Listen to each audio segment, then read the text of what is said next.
თავი, შესაბამისად მოხდეს ინვესტირება და ახალი სამუშაო ადგილების შექმნა.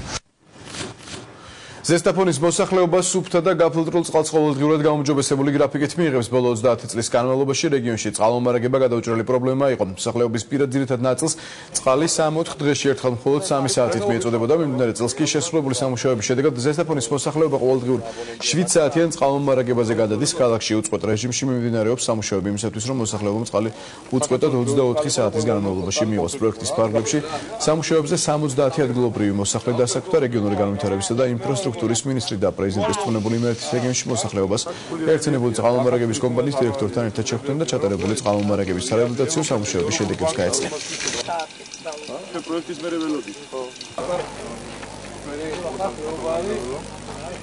ჩვენ ვიმყოფებით, მინაგეთქათ, რომ 3 დღეში ერთხელ მოდიოდა მხოლოდ 2 საათი წყალი და ჩვენ სულ რაღაც 6-7 თვის განმავლობაში სერიოზულად ვიმუშავეთ ამ მიმართულებით და დღეს შეგვიძლია ვთქვათ, რომ ყოველ დღე წყალი აქ მოდის.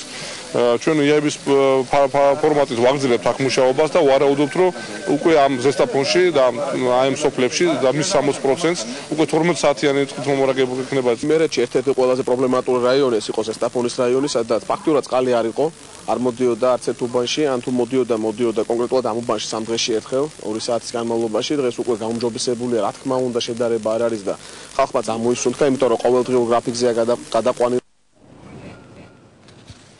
კურორტი, რომელიც დამსვენებლებს მთელი წლის განმავლობაში იზიდავს ცივი და ცხელი მინერალური წყლები, რომელიც ათობით დაავადების სამკურნალოდ გამოიყენება.